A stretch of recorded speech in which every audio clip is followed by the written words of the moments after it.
안녕하십니까, 이영길입니다. 광주 전남 유일 포털 뉴스 컨텐츠 제휴사인 KBC의 포털 구독자 수가 서비스 시작 1년 2개월 만에 100만 명을 넘어섰습니다. 우리 지역 유일의 포털 뉴스 컨텐츠 제휴사로서 지난 1년을 되돌아보고 포털 시장에 진입한 지역 뉴스가 나아가야 할 방향을 짚어보는 특집 토론을 마련했습니다. 뉴미디어 시대 지역을 넘어서다. 오늘 함께 하실 분들 소개합니다. 더불어민주당 조호섭 국회의원 오셨습니다. 네, 반갑습니다. 안녕하세요. 네.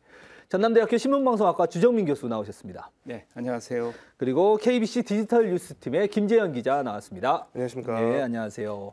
자, 오늘 세 분과 함께 약 한 50분, 1시간가량을 이야기를 해볼 텐데 여러 가지 이야기들 나눠보겠습니다. 첫 번째로 우선 뉴미디어 시대라고 합니다. 뉴스 생태계가 많이 변화를 했는데 이야기 앞서서 우리 조호섭 의원님은 광주시의원 2번 하시고 국회의원 하시면서 대변인도 하시고 당의 대변인도 하시고 언론과 굉장히 친숙하시겠어요? 네, 그렇습니다. 전공 공부를 많이 하진 않았지만 86년도에 전남대학교 신문방송학과 입학해서 학과 공부는 못했지만 언론과 굉장히 가까이 지내려고 노력을 많이 하고 있습니다. 그러면 대학 시절부터 해서 실제로 주변에도 언론인들이 많으시죠? 네, 그렇습니다. 예, 많이 아시고. 그런데 그러면 의원님은 주로 뉴스를 보실 때 어떤 방식으로 보세요? 신문을 펴서 보세요? 아니면 뭐 인터넷, TV? 뭐 어떤 방식으로?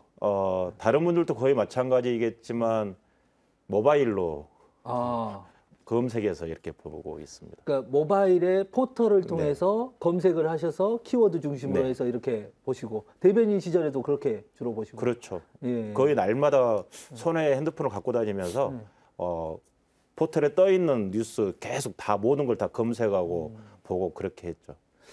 김지영 기자, 실제로 이런 조 의원님처럼 이렇게 뉴스를 보는 것이 요즘은 일상적이죠? 어떤가요? 네, 이제 뉴스라고 하는 것이 전통적인 의미에서는 뭐 신문이라고 하면 조간이나 석간, 아니면 뭐 TV라고 하면 뭐 9시 뉴스, 예전에 뭐 아침 뉴스 이런 고정되어져 있는 시간대에 내가 노력을 기울여서 특정한 시간대에 그 소식을 접하려는 노력을 기울여야 됐는데 뭐 이제 모바일 시대가 되다 보니까 내가 원하는 시간, 원하는 장소에서 엄지손가락 몇 번 움직이면 내가 원하는 뉴스를 찾아서 볼 수 있고 또 포털 뉴스 서비스라고 하는 것이 내가 굳이 어떤 뉴스를 찾아보려고 하지 않아도 그 뉴스 접속하는 순간 뉴스를 무작위로 이렇게 랜덤하게 혹은 나의 관심사 이런 것들이 반영이 돼서 그냥 펼쳐지기 때문에 뉴스를 이용하는 사람들 입장에서 굉장히 쉽게 다가갈 수 있는 구조가 됐다 이렇게 볼 수 있고요. 뭐 말씀하셨던 것처럼 모든 국민들이 알다시피 대부분의 뉴스들은 PC, 온라인, 특히 모바일에서 많이 소비되고 있습니다.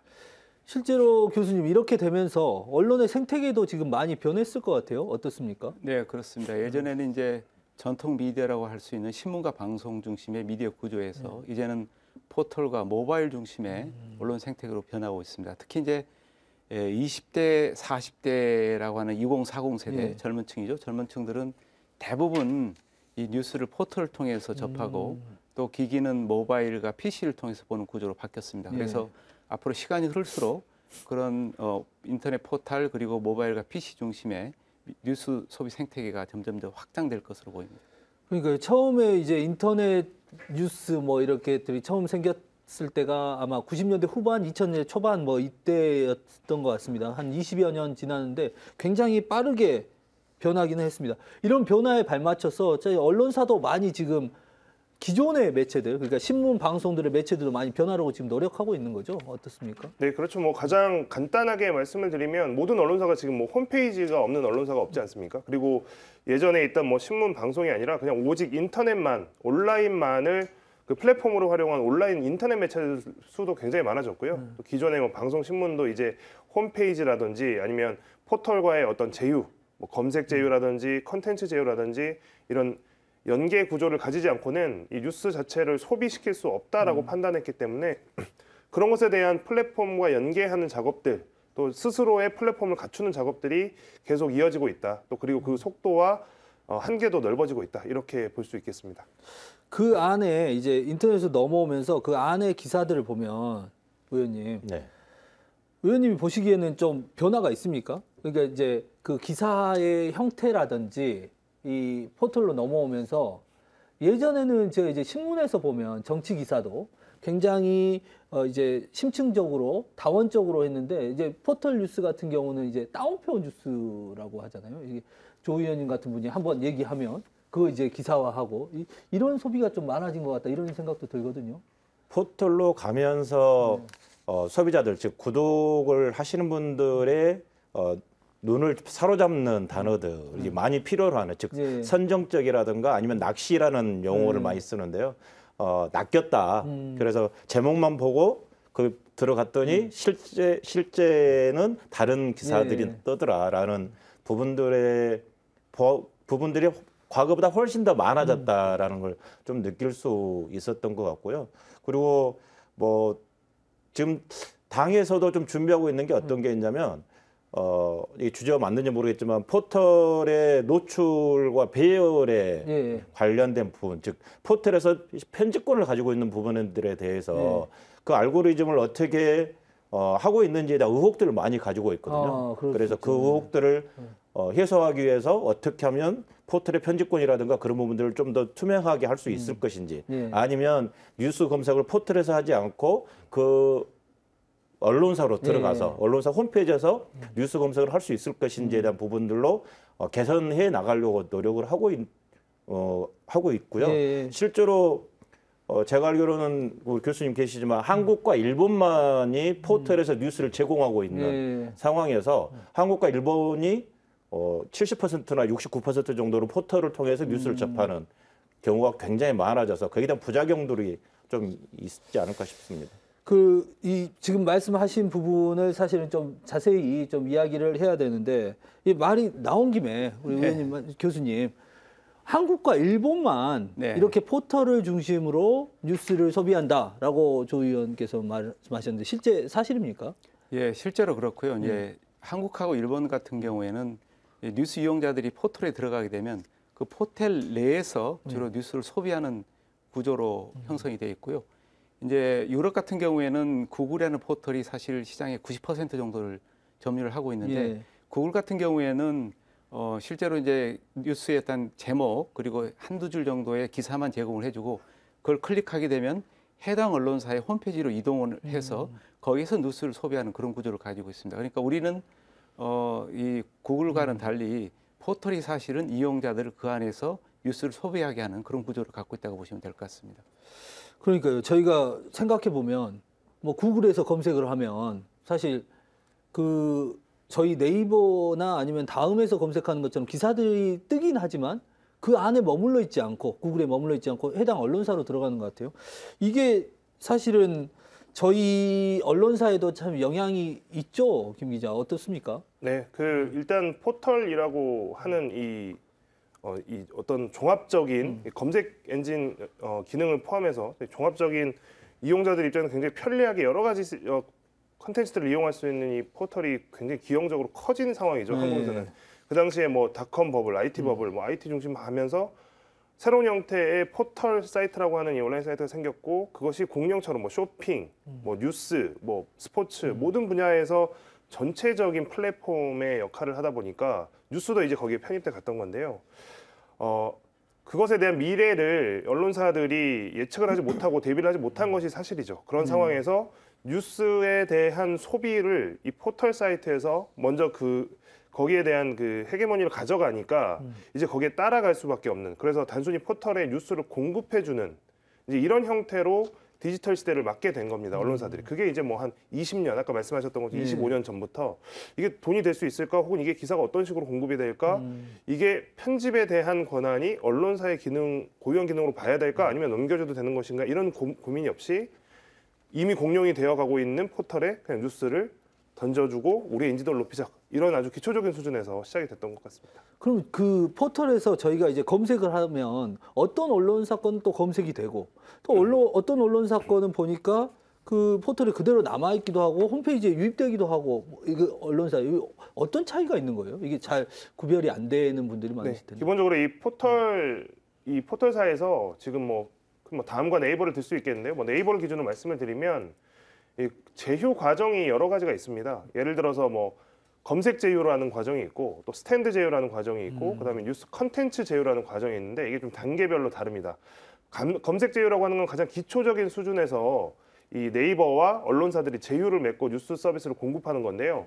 이건 말 그대로 기사 내용이나 기사 제목 혹은 기자 이름 이런 걸 검색했을 때만 노출이 되는 것들을 이제 기사 검색 제휴 단계라고 하고요. 이 검색 제휴 단계를 거쳐서 그다음 스탠드 단계로 올라가게 되면 스탠드 제휴라고 하는 건 뭐냐면 언론사마다 판을 줍니다. 그러면 그 판을 각 언론사가 꾸며서 편집할 수 있게 만든 건데요. 이건 역시 소비자가 구독자가 노력을 기울여서 그 스탠드를 찾아가야만 볼 수 있는 구조인데 지금 이제 뭐 포털 구독자 뭐 저희 뭐 이제 CP사 컨텐츠 제휴사가 지금 저희가 광주전남에 유일하게 됐다라고 지금 계속 말씀드리는데 이 컨텐츠 제휴사라고 하는 건 뭐냐면 약 80여 개 네이버가 약 80여 개 계약을 맺고 기사를 받아서 공급하고 또 그거를 자기네들의 알고리즘에 의해서 노출하고 이제 이런 것들. 그래서 특정 주제와 관련된 것만 검색을 하거나 아니면 그냥 네이버 뉴스 페이지만 뜨더라도 그냥 뉴스가 뜨게 되는 것. 이런 단계의 제휴가 마지막 컨텐츠 제휴라고 할 수 있겠습니다.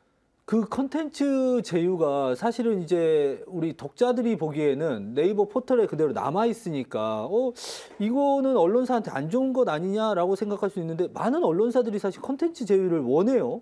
그 조금 오히려 우리 언론사 홈페이지에 들어오기보다는 너네 거기 남아 있어라 이런 방식으로 많이 되는데 그런 또 이유가 있나요? 예, 이제 언론사 입장에서 보게 되면 아까 말씀하신 컨텐츠 제휴사의 경우에는 이 포털 안에서 이용자들이 머물면서 이용을 하게 되지만 이제 그걸 통해서 포털이 많은 이익을 얻기 때문에 그 컨텐츠를 제공한 언론사에게 전제료라고 하죠. 컨텐츠 사용료를 주고 또 거기에 붙어 있는 광고도 일부 할당을 해주고 그래서 결국 컨텐츠 이용의 대가에 따른 것들을 언론사에 지불해 주는 그런 구조가 돼 있는 거죠. 그러다 보니까 언론사 입장에서는 이 수익에 많은 도움을 주는 거죠. 반대로 생각해 보면 결국 아웃링크라고 해서 그냥 그 링크만 제공해 주고 해당 언론사로 이동해서 뉴스를 이용할 경우에는 그와 같은 그런 수익을 창출할 수 없는 거죠. 그래서 언론사들 입장에서는 가능하면 컨텐츠 제휴사로 제휴를 해서 서비스를 제공하려고 노력을 하고 있는 거죠. 사실 이제 그러면 미국 같은 경우는 자체적으로 유입을 해서 그 컨텐츠 자체를 판매하기도 하고 그 컨텐츠가 모아 있는 그 홈페이지를 통해서 어떤 광고 수익을 내기도 하고 이런 방식인 건가요? 어떻습니까? 네, 그렇습니다. 그렇게 하고 또 이제 그걸 통해서 이용자에 관한 정보를 얻을 수 있지 않습니까? 그 이용자 정보를 바탕으로 해서 마케팅도 하고 홍보도 하고 또 이 여러 가지 또 다른 상품도 파는 걸 연계하는 그런 서비스가 가능해지는 거죠. 그렇지만 우리나라의 경우에는 이제 언론사들이 그런 능력이 부족하기 때문에 차라리 그럴 바에는 포털 속에서 뉴스 제휴사로 남아 있어서 포털이 제공해주는 그런 기능도 활용을 하고 거기서는 이익을 통해서 언론사의 수익을 채우려는 그런 데 오히려 관심을 기울이는 구조가 형성돼 있다고 보시면 될 것 같습니다. 사실은 이게 언론사 입장에서는 수익 측면도 있지만 이제 뭐 정치 기사로 한정해 봤을 때 어떤 포털의 메인에 걸려 있어서 많은 관심을 끈다거나 이거 당에서도 혹은 국회의원으로서도 무시하기는 어렵잖아요. 그런 기사들을. 그렇죠. 제가 대변인을 1년간 했었는데 대변인이 주로 해야 될 역할이 두 가지가 있습니다. 하나는 어떤 사안에 대해서 논평을 하는 역할을 하는 거고요. 또 하나는 논평을 했던 그 논평거리가 기사화되는 것. 그래서 기사화돼서 포털이라든가 거기에 메인 화면에 떠 있으면 이게 노출이 많기 때문에 국민들이 많이 보실 수 있고 그러면 대변인으로서 본인 역할을 충실히 했다라고 느껴질 수 있기 때문에 대변인의 역할이 이 두 가지 중에 한 가지가 그 기사를 많이 노출될 수 있도록 만드는 것입니다. 그러니까 그만큼 신경을 많이 쓰신다. 그렇죠. 대변인의 역할 중에 또 하나를 빼놓으신 것 같은데 술을 드시는 것도 있지 않습니까? 네, 그러기 위해서 기자분들과 당의 상황에 대해서 여러 가지 설명도 해드리고 또 기자분들이 원하는 상황들이 어떤 것인지를 들어야 되기 때문에 자주 점심 저녁으로 자주 만나서 이야기를 나누고 그렇습니다.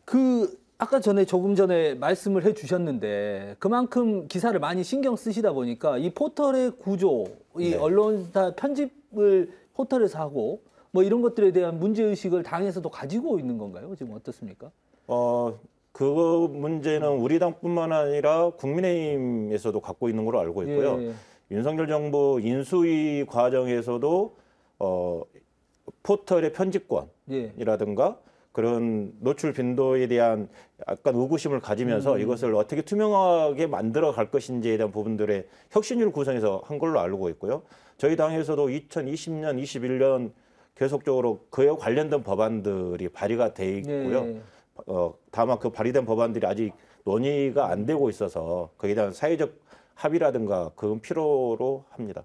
예, 이제 그 이야기들이 어쨌든 정치권에서도 나오고 있을 만큼 어찌됐든 지금 이 포털 중심의 뉴스 소비가 있는 것은 맞는 것 같습니다. 김정희 기자, 마지막으로 이 주제에 있어가지고 네네. 현재 현황, 너 혹시 조사한 거 있으면은 컨텐츠 제휴사가 어떻게 되어 있고 뭐 이렇게 되어 있는지 현황 좀 알려주시죠. 그 컨텐츠 제휴사는 2021년까지는 약 70여 개사가 있었습니다. 근데 컨텐츠 제휴사는 진입이 굉장히 어렵기 때문에 거의 뭐 1년에 한 개꼴로 전국의 모든 언론사를 통틀어서 1년에 한 개꼴로 새로 진입이 되느냐 마느냐 할 정도로 굉장히 진입이 어려운 상황이었는데 2021년까지는 그 약 70여 개 언론사 중에서 지역 언론이 단 3개밖에 없었습니다. 강원도의 강원일보, 대구의 매일신문, 부산의 부산일보.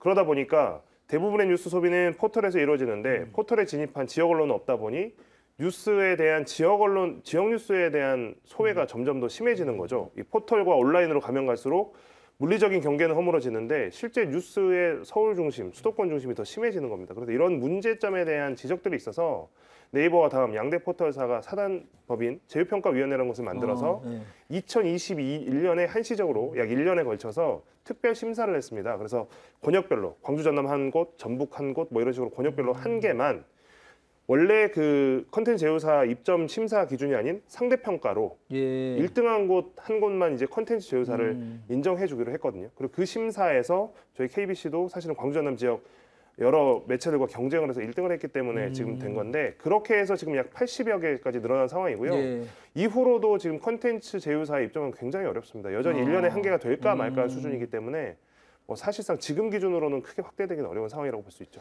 네, 여러 가지 뭐 과제도 남기고 있지만 지역 언론이 대거 포털 뉴스 시장에 진입을 한 겁니다. 자, 지역 언론이 포털에 본격적으로 진입을 하면서 어떤 변화가 생겼는지 이 주제를 한번 다뤄보도록 하겠습니다. 자, 먼저 이에 앞서서 KBC 뉴스가 지난 1년 동안 어떻게 변화했는지 영상으로 보고 오시겠습니다. 2022년 1월 20일 KBC의 뉴스 콘텐츠가 네이버 포털을 통해 처음 전 국민에게 공개됐다. 지역 소식은 물론 중앙 정치와 경제, 생활, 사회, 스포츠 등을 다룬 콘텐츠들이 다양한 형태로 제공돼 독자들의 눈길을 끌었다. 기존 방송 뉴스의 틀을 벗어난 다채로운 기획 기사와 그래픽 뉴스, 쇼폼 뉴스, 영상 뉴스들도 첫 선을 보였다. 특히 KBC 서울광역방송센터에서 제작된 라디오 시사 프로그램 백운기의 시사 1번지와 TV 시사대담 여의도 초대석은 경쟁력 있는 정치 콘텐츠로 지역의 경계를 넘어 포털 뉴스 이용자 사이에 화제를 모았다. 지난 한 해 동안 모두 2만여 건의 콘텐츠가 발행됐고 네이버와 다음 카카오 등을 통해 KBC 뉴스를 찾아본 독자들의 조회수는 약 1억 2,500만 회에 달한다. 올해부터는 24시간 뉴스 속보 처리 시스템을 강화하고 전문 기자 제도를 도입해 콘텐츠의 깊이를 더할 예정이다. 지역 연구의 프로스포츠 콘텐츠를 확대하고 지자체와 협업을 통해 지역의 고유한 문화와 역사를 알리는 역할도 본격화할 예정이다. 사실 포털에 이렇게 지역 언론이 들어가면서 여러 가지 부작용 이야기도 나오지만 사실은 이 지역의 여론이 이 중앙으로 또 전국으로 전파되는 어떤 계기를 마련한 것도 사실입니다. 저희가 KBC가 지난 2021년 제휴한 언론사 가운데서는 지금 유일하게 100만을 달성을 했는데 이 100만 명 정도가 모인 것은 교수님 어느 정도의 의미를 갖는다 이렇게 보십니까? 예, 앞서 이제 말씀하신 그 KBC와 같이 선정된 다른 언론사들의 구독자가 40만 정도에 머물고 있습니다. 예, 그런데 이제 KBC는 100만 정도로 확대가 됐는데 일반 보통 이제 중앙의 메이저 언론사들의 구독자가 뭐 200만에서 많게는 500만 사이 정도 됩니다. 그런데 그게 굉장히 오랫동안 수년간 걸친 구독자 확보라고 보시면 될 것 같은데 이 KBC 같은 경우는 1년 만에 100만을 확보했다는 것은 굉장히 빠른 속도로 많은 구독자를 확보했다는 의미를 갖고 있고요. 이 많은 구독자가 있다는 것은 이제 포털은 전국에 있는 구독자들이 뉴스를 보기 때문에 앞서 말씀하신 대로 우리 지역의 뉴스나 우리 지역의 소식이 전국화되는 그런 중요한 의미를 갖고 있고요. 특히 이제 뉴스나 여론 시장도 현재 지금 중앙 집중적인 구조를 갖고 있습니다. 주로 서울과 수도권 중심의 뉴스가 중심을 이루고 있는데 지역의 뉴스가 그런 중앙 집중적인 여론 시장에서 확산되는 그래서 중앙 집중적인 구조를 완화시키는 그런 시발점이 됐다는 측면에서 의미가 있다고 봅니다.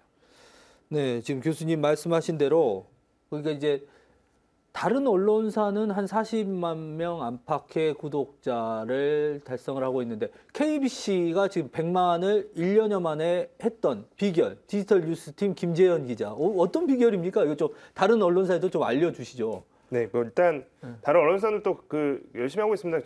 특색들이 조금 다들 있는 것 같고요. 예. 또 이게 지역적으로 다르다 보니까 기존의 서울 중앙에 있는 이 언론사들과는 다르게 서로 이렇게 발전 전략도 좀 다양한 것 같습니다. 예. 하지만 아직 좀 후발주자이기 때문에 아직은 조금 그런 지역적 특색이 아직 눈에 띄지는 않고 있지만 의미 있는 시도들은 계속 되고 있다고 보고요. 사실 뭐 저희는 포털뉴스에 진입하면서 이제 서울광역방송센터를 또 활용한 라디오 프로그램 아까 영상에도 나왔지만 예. 뭐 이런 비중 있는 이 정치 컨텐츠, 정치 프로그램을 가지고 저희가 그걸 단독적으로 이렇게 운영을 하면서 예. 유력한 정치인들이라든지 사회적으로 유력한 사람들을 직접 모시고 대담을 하거나 아니면 꾸준히 어떤 라디오 프로그램을 통해서 방송을 하고 또 그게 또 지역민들의 여론이 담겨져 있는 거라고밖에 볼 수 없거든요. 그래서 이런 지역의 여론을 가지고 이야기를 하다 보니까 특히 이제 뭐 타 지역에 계신 뭐 호남 지역 출신 분들이나 뭐 이런 분들도 좀 많이 보시는 것 같고 예. 그리고 저희가 자체적으로 만든 이런 정치 컨텐츠들이 이 포털에서도 굉장히 관심을 갖고 이런 것들이 꾸준히 잘 노출이 되고 있기 때문에 그런 점에서 좀 다른 언론사와 좀 차별성이 있지 않았나. 또 그리고 이런 것들을 가지고 저희가 또 영상을 가지고 뭐 쇼폼 컨텐츠를 제작해서 이미 포털에 유통을 하고 있다거나 이런 것도 좀 다른 지역 CP사들과 좀 차별화되고 있는 점이라고 볼 수 있겠습니다. 그러니까 저희가 이제 정치 중심 또 말씀하신 대로 어떤 쇼폼이라든지 최근의 트렌드에 맞게 좀 다가가려 했던 노력들이 어떤 효과를 좀 본 것 같다 이렇게 말씀하셨는데 이제 의원님은 뉴스의 생산자는 아니시지만 사실 뉴스의 네. 대상이시기도 하시고 뉴스의 소비자이기도 하시잖아요. 네. 그러니까 또 KBC 뉴스 자체 이제 포털로 진입을 하면서 이제 다른 그 지역의 언론들과의 어떤 변화의 모습이 보이나요? 아니면 이게 아직까지는 크게 느껴지지 않으신가요? 일단 포털에서 보면서 KBC라는 네. 그 포털에 노출돼 있을 예. 때 그걸 보면 굉장히 반갑죠. 그래서 그걸 보고 클릭을 해보고 네. 어떤 기사인지 내용을 자연스럽게 보게 되는 것 같고요. KBC의 노력은 옆에서 지켜보면 굉장한 것 같아요. 그러니까 변화에 능동적으로 대처하고 있다라는 느낌을 받는 게 여의도의 KBC의 광역방송센터인가? 예. 거기에 지금 여의도에가 스튜디오가 예, 만들어져 맞습니다. 있어요. 예. 저도 거기에 출연해서 이야기한 적이 있는데 그러다 보니까 지역의 정치인이든 중앙의 정치인이든 쉽게 그 출연을 해서 녹화를 하고 방송을 할 수 있는 그런 게 되고 그러다 보니 KBC의 기사 내용들이 상당히 신속하고 그 시기에 맞는 주제를 가지고 하는 부분들이 있었던 것 같고요. 그리고 여의도 초대석이 그 의미였었던 것 같은데 뭐 국회의원들 우리 지역뿐만 아니라 다른 지역의 국회의원들까지 초청을 해서 상임위별 이슈라든가 현재 중앙당 이슈라든가 국힘의 이슈라든가 전반적인 부분들이 함께 기사화가 되고 그러기 때문에 그에 대한 변화들은 KBC의 투자와 변화를 하고자 하는 노력들 아닌가 싶습니다. 사실 이렇게 지역 언론 자체가 어떤 뭐랄까요 중앙이라고 하기는 그렇고 전국적으로 여론화되는 것이 우리나라에서는 사실 그렇게 익숙하지는 않은 것 같아요. 네, 그렇죠. 예, 근데 이게 다른 나라는 어떻습니까? 이게 지역의 여론이라는 거 이런 것들이 뭐 어떻게 전파가 되나요? 예, 이제 유럽 같은 경우에는 주로 이제 지역의 입장들을 굉장히 중요하게 생각하기 때문에 지역 언론사들이 이 독자적인 생존 구조를 통해서 다른 지역의 뉴스를 제공할 수 있는 그런 구조가 형성돼 있습니다. 예. 예를 들어서 이제 영국 같은 경우도 지역 방송사들이 연합해서 하나의 채널을 운영한다든지 뭐 이런 형태로 이제 이 서비스가 제공되고 있고요. 미국은 이제 각 주별로 또 특성을 가진 그런 행정이나 정치 시스템을 갖고 있기 때문에 각 주들이 또 독자적인 방송국을 갖고 있습니다. 그런데 이제 그 각 주에 있는 지역 방송이라 할지라도 경쟁력 있는 컨텐츠를 만들면은 다른 지역에 있는 방송사와 이 컨텐츠 제휴 이런 형태를 통해서 네트워킹을 통해서 컨텐츠를 제공하는 형태로 전국하는 그런 노력들을 하고 있습니다. 그러니까 어떤 콘텐츠를 만들고 같이 네트워크를 연합을 해서 그거를 전국화하는 방식. 네, 그렇습니다. 이런 방식인 거고 사실은 저희도 그런 방식을 이 민영방송 저희 KBC를 포함해서 하지 않았습니까? 이 네. SBS가 사실은 서울 브로드캐스팅, 그 서울 방송이고 네. 저희가 광주 방송이고 이렇게 연합을 했는데 사실 이제 현실적으로 광주라든지 뭐 이런 지역에서의 여론이 이 전국에서 한 축을 담당하지는 못했던 것 같아요. 어떻게 맞습니다. 평가를 하십니까? 그렇습니다. 네. 특히 이제 지역 방송이 지역에 충실해야 된다 이런 그 아젠다 때문에 지역 방송이 제공하고 또 생산해내는 뉴스나 컨텐츠가 지역에 머물 수밖에 없는 구조가 형성돼 있었습니다. 예. 그런데 이제는 이제 예전처럼 이 방송 전파가 전달되는 범위가 지역에 국한된 게 아니고 지금 저희가 논의하고 있는 것처럼 포털을 통해서 전국에 그리고 전 세계적으로 확산될 수 있는 그런 통로가 마련되어 있기 때문에 예. 실제로 이제 앞으로는 지역에 머물지 말고 지역적인 컨텐츠를 전국화시키고 또 세계화시키는 그런 노력들이 필요하다고 생각이 되고요. 이 대표적으로 KBC가 이제 서울 광역 방송센터를 만들어서 예. 중앙의 뉴스를 지역의 시각에서 해주는 노력들 그리고 그걸 전국화시키려고 하는 노력들이 그런 시도의 일환이라고 저는 보고 있습니다. 예, 이게 지금 저희 같은 경우는 전국 9개 권역에서 KBC가 지금 선정이 돼 있는 건데 저희가 그러면 김 기자, 예. 저희가 선정된 이유가 네. 뭐 이게 좀 어떻게 랜덤하게 하는 건가요? 아니면 뭐 어떤 기준이 있었나요? 어떤 기준으로 선정이 된 건가요? 뭐 이거를 뭐 이제 구체적인 심사 과정에 대해서 다 말씀드릴 수는 없지만 기본적으로 이제 지역 특별 심사입니다. 그러니까 2021년도에 한해서 정확하게는 7개월, 8개월 정도 심사가 쭉 서류 심사부터 최종 발표까지 이루어졌던 것 같은데요. 지역 언론사들이 우리는 이제 어떤 식으로 포털 컨텐츠 제휴사가 되면 어떤 식으로 우리는 운영을 하겠다, 어떤 컨텐츠들을 발행을 하겠다, 혹은 우리 회사가 그것을 위해서 그 제반의 어떤 그 플랫폼에 들어가기 위해서 시스템이나 이런 것들을 어떻게 개선하겠다 이런 것들을 이제 계획을 내고 예. 이런 것들을 이제 정량적 평가, 정성적 평가 이렇게 두 가지로 나뉘어서 평가를 받게 된 건데요. 이제 그런 부분에서 뭐 이제 아무래도 저희는 이제 방송사다 보니까 어떤 영상에 대한 부분들이나 그다음에 저희가 갖고 있는 뭐 아카이브나 이제 이런 것들을 중심으로 해서 어떤 강점들을 이제 소개하려고 했고요. 아까 말씀드렸던 것처럼 서울 광역방송센터를 만들어서 그 당시에 이제 방송이 뭐 이미 일부 진행이 되고 있었기 때문에 예. 그런 것과의 연계성들을 많이 강조했고 뭐 이런 부분에서 높은 평가를 받지 않았나 싶습니다. 그러니까 사실 이 서울 방송센터 같은 경우도 이미 이 포털과 제휴하기 전부터 맞습니다. KBC에서 운영을 하고 있었고 사실 유튜브로 대변되는 어떤 이 SNS를 통한 영상물도 저희가 많이 미리 하고 있었잖아요. 이미 하고 있었죠. 2017년부터 저희들이 이제 꾸준히 가공하고 발행하고 있었고 이제 그것이 사실은 로컬 언론의 인지도나 이런 것들 때문에 채널 안에서 어떤 방송 기존의 지상파 방송사라고 하는 것은 어디까지나 전파의 영역이지 네. 온라인 공간에서는 전혀 메리트나 뭐 메리트가 될 수 없었으니까요. 열심히 경쟁을 하다가 사실 이제 포털 컨텐츠 제휴사가 되면서 이제 좀 시너지가 발생하는 그런 단계에 있다 이렇게 말씀드릴 수 있겠습니다. 네, 여기까지 저희가 왔습니다. 어쨌든 지역 언론이 어떤 방식으로든 이렇게 전국화할 수 있는 이슈를 가져갈 수 있는 토대는 마련을 했고 그거에 대한 가능성까지 지난 1년 동안 보여줬습니다. 이제 우리에게 남은 과제, 이제 미디어의 공론장 자체가 기울어져 있는 것도 사실인데 지역 언론 앞으로 어떤 역할을 해야 되는지 또 세 분과 계속해서 이야기를 나눠보겠습니다. 사실 저희가 많이 이야기를 합니다. 인구의 절반이 수도권에 살고 있고 또 이 비수도권에 또 절반이 살고 있습니다. 비수도권의 목소리, 이 지역의 여론들이 전국적으로 확산되는 것은 사실상 어려운 것이 현실입니다. 지역 언론 어떻게 나아가야 하는지 먼저 VCR 하나 보시고 이야기 나눠보겠습니다. 우리 국민들은 어떤 매체를 통해 뉴스를 접할까? 한국언론진흥재단 조사 결과 지난해 기준 인터넷 포털로 뉴스를 이용한다는 응답자는 TV와 비슷한 75%에 육박한다.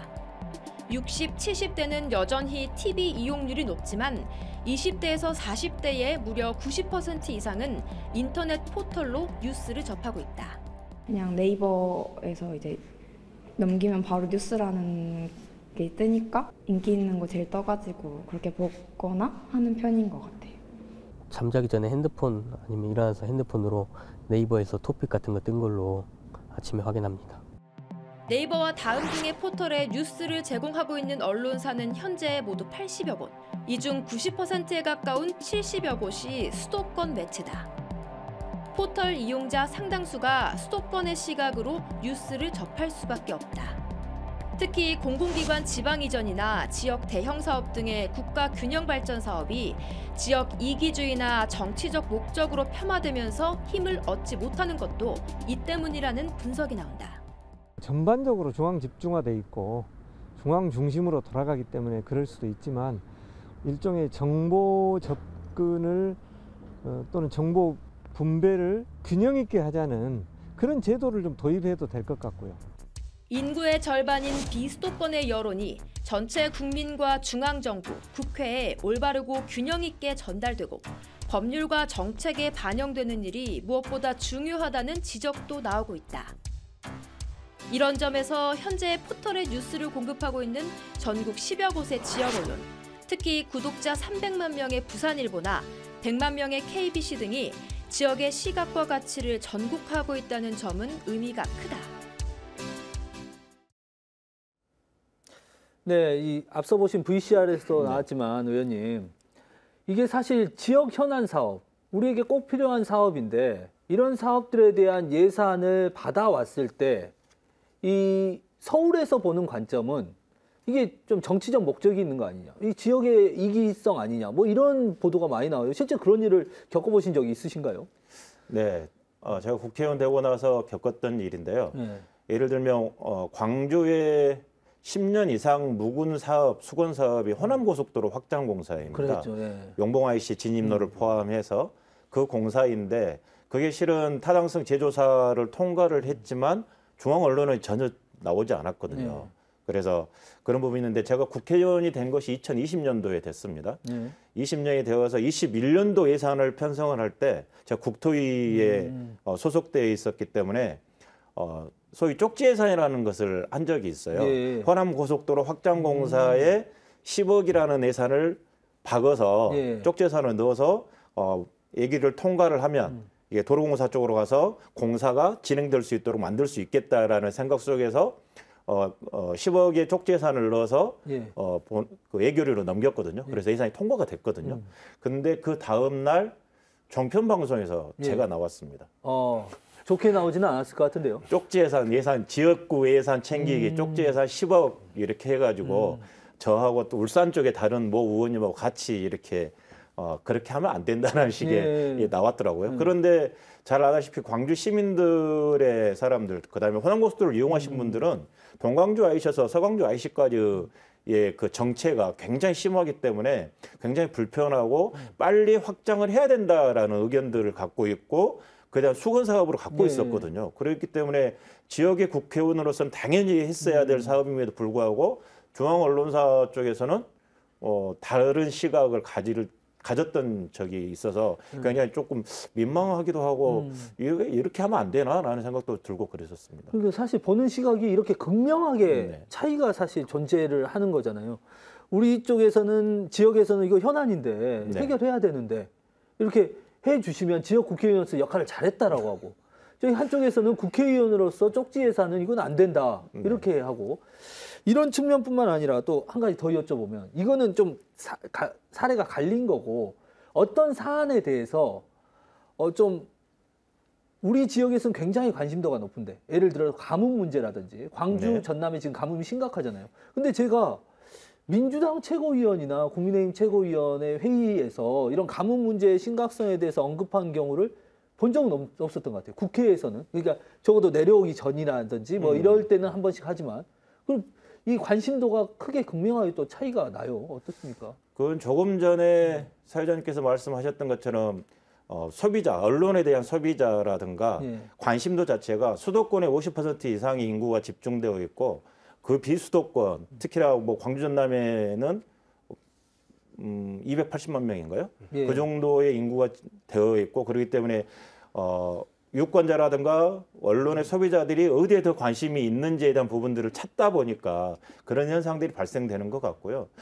민주당 같은 경우는 현장 최고위원을 많이 합니다. 그래서 올 초에도 현장 최고위원을 개최하면서 광주의 가뭄에 대해서 예. 같이 논의하고 그랬던 적은 있습니다. 예. 그러니까 이제 내려올 때는 그런데 네. 여기에 이제 오면 그런데 거기에 있을 때는 사실 뭐 그렇게 뭐 다시 뭐 짚은다든지 그거 말씀하신 대로 여전히 이제 그 많은 인구수를 대상으로 많은 유권자 수를 대상으로 해야 되니까 이런 경우가 있는 것 같은데 우리 교수님 네. 실제로 언론 지형이 지금 어떻게 지금 지역 언론도 상당히 수는 많거든요. 네. 그런데 그렇죠. 그 뭐 또 비중이랄까 이런 부분에 있어서는 좀 차이가 있습니까? 어떻습니까? 예, 우리 지금 이제 문화체육관광부가 이 정기 간행물을 발행하는 이 일간 신문 예. 또 방송통신위원회가 방송사 그리고 과기정부가 인터넷 언론 이런 통계들을 내고 있습니다. 그런데 전체적으로 보게 되면 인터넷 언론사가 11,000개 정도 되고요. 11,000개요. 예, 11,000개입니다. 그리고 이제 일간 신문, 주간 신문 다 합치면 한 15,000개 되고요.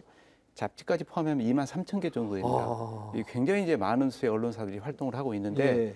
그 중에서 실제로 이제 메이저 언론사들은 대부분 중앙에 있고요. 예. 그리고 지역에는 이제 주로 인터넷 언론사들이 많이 있습니다. 그러다 보니까 소규모 예, 그렇죠. 예. 그러다 보니까 이제 뉴스 생산이나 소비나 유통 구조가 중앙 중심적인 그런 구조로 형성이 돼 있다고 볼 수 있겠고요. 예. 우리 이제 KBC 광주 방송 같은 경우에도 지역 방송인데 예. 우리가 중앙의 뉴스를 직접 다루지 못하기 때문에 예. SBS와 제휴를 통해서 이제 그렇죠. 주로 예. 전달하는 구조를 형성하고 있습니다. 그게 현재의 이 언론의 지형 구조다 이렇게 보시면 될 것 같습니다.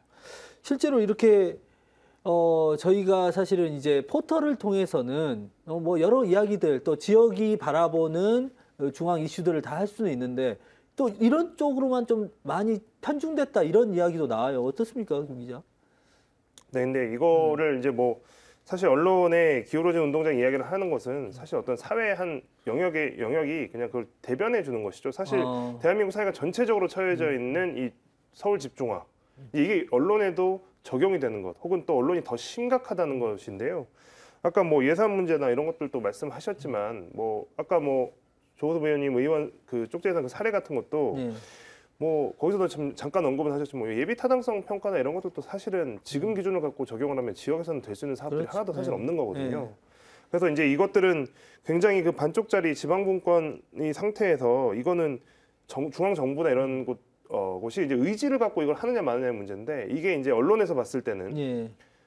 이걸 굉장히 그 비판적인 시각으로만 소비되는 게 현실이고 그렇다는 것은 언론들이 기자들이 기본적으로 이 지방분권이나 지방이 처한 현실에 대한 이해가 전혀 없다는 걸 이야기합니다. 그러니까 예. 지방이 처한 것에 대한 이야기를 전혀 모르고 한다는 것이죠. 왜냐하면 그들도 결국에 서울의 기자일 뿐이라는 것이죠. 이제 이런 측면에서 이야기들을 좀 이제 해 나갈 필요가 좀 있는 것 같고요.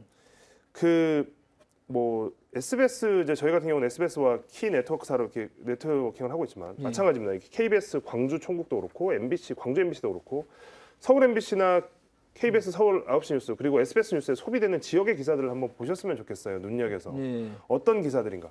사건 사고, 재난, 지역의 정치, 지역의 행정, 그러니까 이런 것들이 과연 알려진 적이 있는가?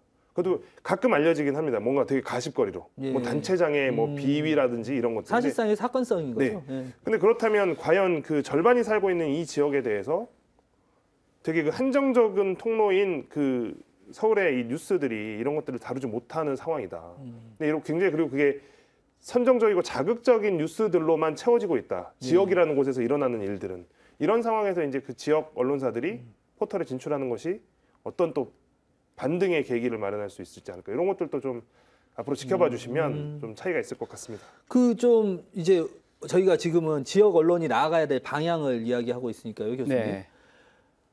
영국이라든지 미국 말씀하셨다시피 지역에 있는 방송국 언론사가 전국화하고 또 전 세계로 뻗어나가는 이런 모습들을 보여주는데 이게 가능했던 이유가 어디에 있다고 보십니까? 저희도 좀 보고 배워야 되는데. 네.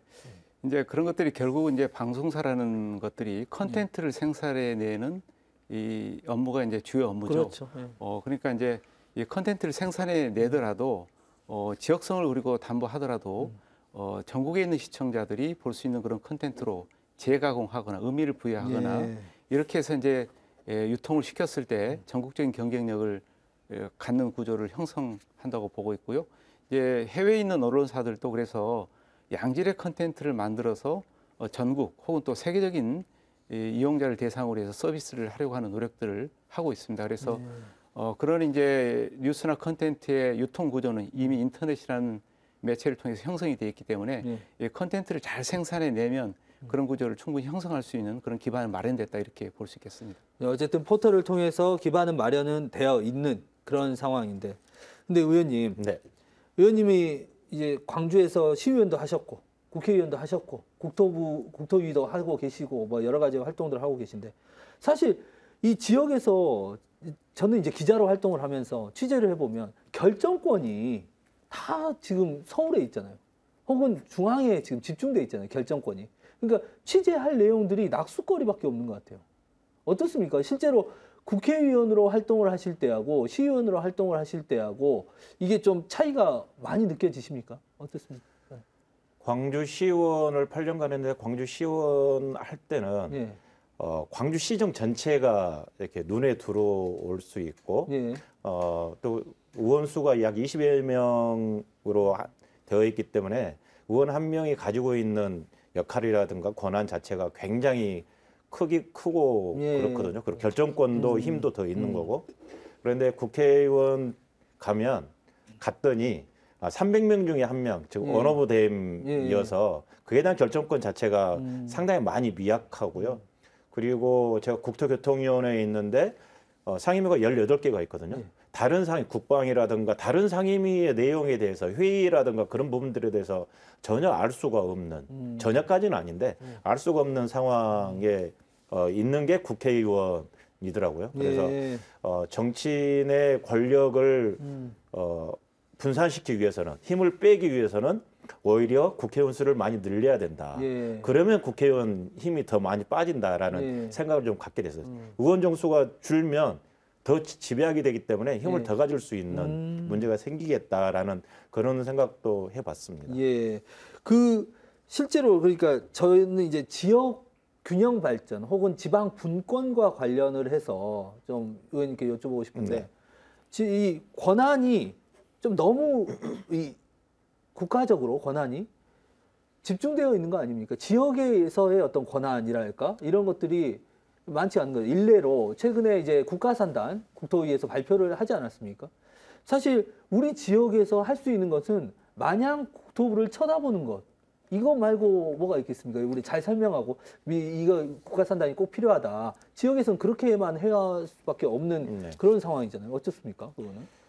당초로 지방자치단체가 되면서 국가 균형 발전에 관심이 많이 더 쏠리고, 그다음에 강한 대한민국을 만들기 위해서는 지방이 더 잘 살아야 된다라는 것, 수도권 집중을 막고 지방이 훨씬 더 잘 살 수 있는 곳으로 만들어야 된다는 것 때문에 균형 발전을 시작을 했던 거고요. 그렇다면 지방자치단체에 힘을 줘야 되는 거죠. 결정권, 즉 국가산단을 지정을 하든 무슨 사업을 진행하든 그에 대한 재정권과 힘을 동시에 줘야 되는데, 아직은 예산권 자체는 아직도 지금 중앙정부가 많이 가지고 있고, 어떤 사업을 결정하는 데 있어서도 지방정부에서는 사업을 제한을 하고 국가정부에서 그 사업을 제한했던 것을 자른다든가 아니면 지정을 한다든가 결정을 하는 거죠. 거기서. 결정을 하는 과정에 있어서 이것은 상당히 좀 잘못되어 가고 있는 것이라고 보고, 다만 지방정부에서 그 정도 역량을 키워가는 것도 필요할 거라고 보고요. 또한 그 전제 조건으로 아까 말씀드린 것처럼 중앙정부의 예산이 지방정부에서 활용할 수 있는 예산으로 최소한 지금 8대2나 7대3 정도 되고 있는데 6대4 정도는 될 수 있을 정도로 예산 편성권이 좀 바뀌어야 된다라는 것이 전제 조건으로 좀 있어야 될 것 같습니다. 제가 이렇게 갑자기 지방 분권 이야기를 드리는 이유는, 사실은 지방 분권이 제대로 되어 있지 않으면 지역 언론이 성장할 수 있는 토대, 이것도 좀 갖기 어려운 거 아닙니까, 교수님? 어떻습니까? 예, 맞습니다. 이 지역이 발전해야 지역의 정치, 경제, 사회, 문화가 발전을 하게 되고요. 예, 거기에 자리 잡고 이 정보 소통 또 공론장의 기능을 하는 지역 언론도 이 성장할 수 있는 토대가 마련되는 거죠. 특히 이제 이 지역 언론은 지역에 기반을 두고 있기 때문에 지역이 제대로 발전하지 않으면 이 지역 언론도 자연스럽게 발전할 수 없는 구조로 연결돼 있다고 보시면 될 것 같습니다. 그런 측면에서 지방 분권, 지방 발전, 특히 이 우리나라 같은 경우에는 국토 균형 발전 이런 것들이 굉장히 중요하죠. 그래서 결국은 지역의 어떤 발전 정도의 차이가 지역 언론의 차이를 낳는 구조를 형성하고 있다고 보시면 될 것 같습니다. 그래서 그런 측면에서 균형 발전 또 지역의 성장 이런 것들은 굉장히 중요하다고 생각이 됩니다. 김 기자, 이렇게 지역 분권의 이야기가 사실은 김 기자 이야기에서부터 나왔어요. 저희가 사건 사고, 우리 지역은 사건 사고 뉴스, 또 뭐 행정 이야기를 한다고 하더라도 그 행정가가 어떤 잘못을 한 사건 사고 이야기들, 이런 이야기들만 중심이 돼요. 지금 언론도 사실 저희를 포함해서 그런 측면들이 좀 있죠. 어떻습니까? 예, 뭐 그렇습니다. 제가 뭐 말씀드렸지만 여러분들께서 이제 시청자분들께서 이제 뉴스를 잘 보시면 지역의 뉴스가 어떨 때 나오는가 두 가지 중에 하나라고 봅니다. 제가 아까도 잠깐 말씀드렸지만 정부가 그곳에 무언가를 했을 때, 중앙 정부가 그곳에 무언가를 했을 때, 예를 들면 이번에 좀 전에 이제 말씀을 나누셨으니까 국가산단 같은 이야기들이죠. 정부가 그곳에 무엇을 했을 때, 아니면 그곳에서 무언가 일어났을 때인데 그 무언가가 일어났을 때는 사건 사고, 재난, 비위, 그리고 지방에 대해서 지방이 무언가 새로운 산업을 육성을 하고 아니면 지역에서 어떤 좋은 사례들이 생겨서 삶의 질이 올라가고 이런 것들은 사실은 뉴스에서 보실 수 없었을 겁니다. 지역 뉴스에서. 엄연한 현실이고요. 또 그것을 서울에 있는 언론들, 그러니까 이제 데스크라고 하죠. 서울에 있는 데스크들은 네트워크사나 뭐 계열사나 뭐 자회 뭐 이제 지역에 있는 이제 저기 본부를 통해서 올라오는 것들 중에 그런 것들은 이제 채택이 안 되는 거죠. 뉴스거리로. 이제 이런 상황들인데 아까 교수님 말씀하셨던 것처럼 근본적인 문제를 따지자 보면 지역에 그러면 그만한 이슈가 사실 없다는 이야기일 수도 있습니다. 그건 왜 그러냐? 그러면 이제 지역에서 그만한 이슈를 만들어낼 만한 역동성이 없다는 거고요. 그 역동성은 아까 말씀 뭐 재정의 문제나 이런 것들이 지역에서 스스로 할 수 있기에 충분하지 않은 점. 이런 이야기들이 이제 계속해서 악순환의 고리로 이어지는 것 같습니다. 예, 저희가 이제 이야기를 나누다 보니까 시간이 많지 않은데 저희가 지금 마지막 주제로 지역 언론의 미래, 역할에 대해서 이야기하고 있으니까 조금 방향성이 조금 다를 수는 있는데 지금 이제 미래 이야기하면은 인공지능, 또 챗 GPT로 대표되는 어떤 이런 것들 혹시 의원님 사용은 해보셨나요? 사용하지는 않았습니다. 아, 그래요? 이야기는 많이 들었습니다. 예, 그런 것들이 의원님이 보시기에 정치인들이 활용할 수 있는 방안, 또 언론들이 활용할 수 있는 방안, 이 변화를 이끌 거라고 보십니까? 어떻게 보시나요? 저는 굉장한 변화를 이끌 수 있다고 봅니다. 왜냐하면 예를 들면 챗 GTP에 조호섭을 물어보면 조호섭이 어떤 사람이라고 물어보면 조호섭에 대해서 검색을 다 할 거 아니에요. 그래서 한 문장으로 조호섭이라는 사람은 어떤 사람이다 라고 할 거 아니시겠습니까? 그런 부분들이 있고 또 그런 부분들이 좀 더 발전을 하면 재밌는 게 발전을 하면 그 사람의 과거를 토대로 해서 통계를 가지고 미래까지도 예측을 해볼 수 있는 부분이 있기 때문에 인터넷상에 다 남아 있으니까. 그래서 상당히 미래 사회를 이끌어가는 데 있어서 상당히 중요한 역할을 할 것이다라는 생각이 들고 다만 그게 개인정보라든가 그런 부분들의 우려점들이 있어서 조금 우려는 됩니다만. 예, 그렇습니다. 그게 사실 이제 좀 의원님께 어려운 질문을 사실 드렸어요. 미래를 어떻게 예측을 하겠습니까? 이제 사실은 근데 저희의 이 역할인데 포털을 진입을 하고 또 이렇게 AI 인공지능이 발전을 하고 그래서 교수님 저희 KBC에 이런 현재 상황에서 조언을 하나 해주신다면 어떻게 하면은 조금 더 이 변화된 미디어 환경 속에서 저희가 더 지역민들을 위한 역할을 할 수 있을지 한번 조언 좀 부탁을 드리겠습니다. 앞서 이제 AI 말씀하셨는데 결국은 이제 이 우리 언론 구조에서 콘텐츠를 생산하고 유통하는데 AI가 굉장히 중요한 역할을 현재 하고 있습니다. 이 대표적으로 이제 몇 년 전부터 이미 로봇 기자가 기사를 쓰기 시작했고요. 실제로 로봇 기자가 쓴 기사들이 주요 언론사들, 특히 신문사들은 이 기사로 채택을 하고 있습니다. 특히 이제 증권 소식, 스포츠 소식 등등. 그리고 이제 이 언론사의 어떤 그 동영상 자막도 예전에는 다 이제 쳐가지고 넣었는데 지금은 이제 AI가 음성을 인식해서 자막으로 표현해주는 그런 서비스도 제공하고 있고요. 뉴스 하이라이트도 또 편집해서 제공도 해주고 이게 무엇보다도 중요한 게 특히 이제 포털 같은 데서는 그 언론사의 기사를 추천해주는 것들이 AI 알고리즘에 의해서 진행이 됩니다. 그래서 이용자들에게 사실은 굉장히 이 다양한 이 서비스를 제공할 수 있고 특히 이제 개인의 맞춤형의 서비스를 제공하고 있고 또 이용자들은 거기에 맞게 본인이 좋아하는 컨텐츠를 이용하는 구조로 형성이 돼 있기 때문에 이 KBC도 장기적으로 보면 이 AI나 인공지능을 활용한 그런 서비스에 관심을 좀 기울일 필요성이 있다. 왜냐하면 AI 서비스를 잘 활용하는 언론사가 좀 더 이 이용자에게 적합한 그런 서비스, 이용자가 원하는 서비스를 제공할 수 있고 또 이용자들의 만족감을 제공할 수 있기 때문에 장기적으로 봤을 때는 이용자의 접점을 점점점 확대해 나가는데 AI가 굉장히 중요한 역할을 하기 때문에 KBC도 장기적으로 그런 노력들 좀 또 관심을 기울였으면 좋겠다 이런 말씀을 드리고 싶습니다. 예. 지금 김 기자 뭐 인공지능과 같이 일하는 건 없죠 지금? 네, 없습니다. 네, 어쨌든 그 변화를 지금 다시 한번 저희가 하고 있는데 앞으로 또 어떻게 좀 이렇게 해 나갈 계획인지 그런 계획들 시청자들에게 마지막으로 좀 이야기 좀 해주시죠. 네, 이제 뭐 이 방송을 보시는 시청자분들 또 그리고 KBC 뉴스를 홈페이지나 포털을 통해서 접하시는 분들에게 이제 저희가 이제 컨텐츠와 관련해서 아까 뭐 이제 교수님 컨텐츠가 중요하다고 말씀을 계속 해주셨는데요. 지금까지는 흔히 저희 이제 언론사의 좀 어떤 그 존재감을 쉽게 드러나고 쉽게 이 사람들의 눈길을 끌 수 있는 주제로 이제 정치라고 하는 어떤 그 카테고리를 전략적으로 저희가 이제 지난 1년간 많이 뉴스를 생산한 측면이 있습니다. 그렇다면 이제 올해는 구독자 100만 시대를 맞아서 지역의 고유한 문화, 역사, 이제 즐길 거리, 그리고 또 뭐 볼거리 이런 것들을 저희가 다양한 형태로 지금 가공하려고 하는 시도를 준비 중입니다. 전문 기자직을 도입을 해서 뭐 연재를 한다거나 포털 서비스에 연재를 한다거나 아까 말씀드렸던 유튜브 컨텐츠나 홈페이지를 활용해서 영상으로 하는 가공들 이런 것들이 이제 올해 많은 변화로 시청자분들, 구독자분들에게 제공될 테니까요. 이 부분 좀 관심 깊게 봐주셨으면 좋겠고요. 또 하나는 이제 플랫폼 전략에 중요한 것 같습니다. 아까 뭐 교수님 또 이야기해 주셨지만 네. 홈페이지라고 하는 기본적인 이 플랫폼을 토대로 해서 뭐 포털, 그다음에 뭐 유튜브 같은 오픈 플랫폼, 인스타그램, 틱톡 같은 것들 있는 오픈 플랫폼들을 전체적으로 활용을 해서 거대한 하나의 네트워킹 플랫폼 네트워크를 만드는 것을 목표로 해서 더 많은 분들에게 더 많은 소식, 더 많은 컨텐츠를 제공할 수 있도록 올 한 해도 많은 변화를 시도해 보겠습니다. 네, 여기까지 듣도록 하고요. 저도 KBC의 일원으로서 시청자 여러분들에게 좀 더 심층적이고 편안한 메시지들을 전달할 수 있게, 전달력 높게 전달할 수 있게 최선을 다하겠습니다.